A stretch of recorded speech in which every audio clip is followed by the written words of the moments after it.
Hey everybody, I'm Sean Hyson, editor-in-chief of Onnit. We're here at the Onnit Gym, and I'm going to show you some ways to identify and recover from shoulder impingement.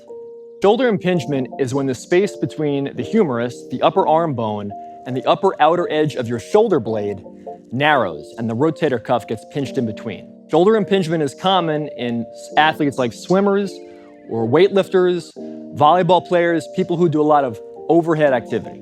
The rotator cuff gets irritated and can swell, and that will narrow the space in the shoulder joint even more, making the impingement worse. If you think you have a shoulder impingement, see your doctor, and he or she may refer you to a physical therapist to get some specific therapy.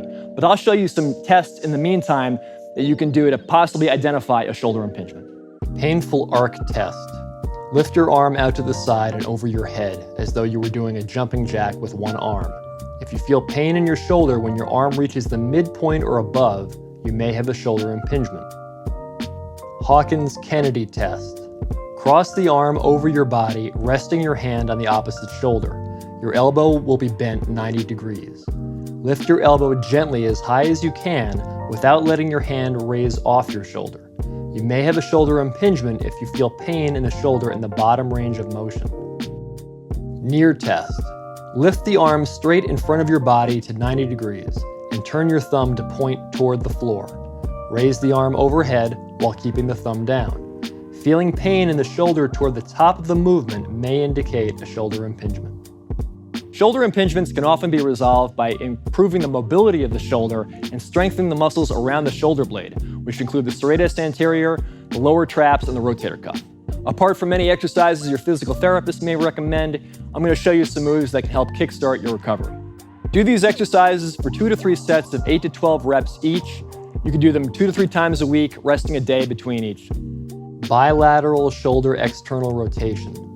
Grip a resistance band with hands shoulder width apart and palms facing up.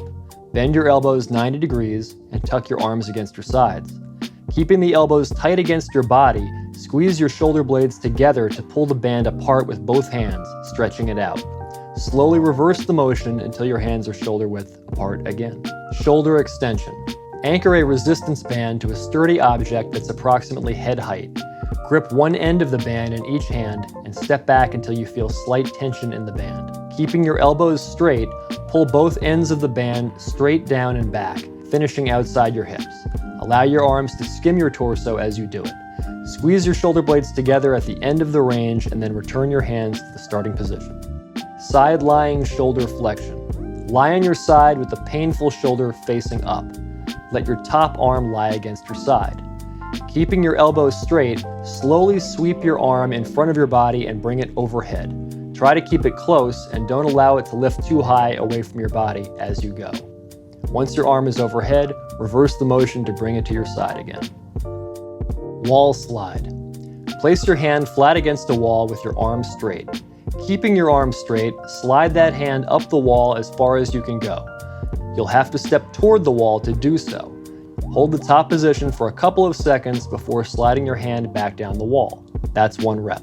Pec Stretch. Stand in a doorway or use the beam of a power rack.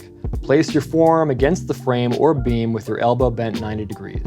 Stagger your stance and gently push your torso forward until you feel a stretch across the chest muscles. Hold the stretch for 30 seconds and release. The best approach is to stay consistent with your rehab program, modify your activities, and stay active. Moving your shoulder through a tolerable range of motion helps maintain shoulder mobility, and it encourages blood flow, which helps it heal. That was 5 shoulder impingement exercises to boost recovery. Thanks for watching. Let us know what kind of content you want to see in the future in the comments below, and subscribe to our YouTube channel.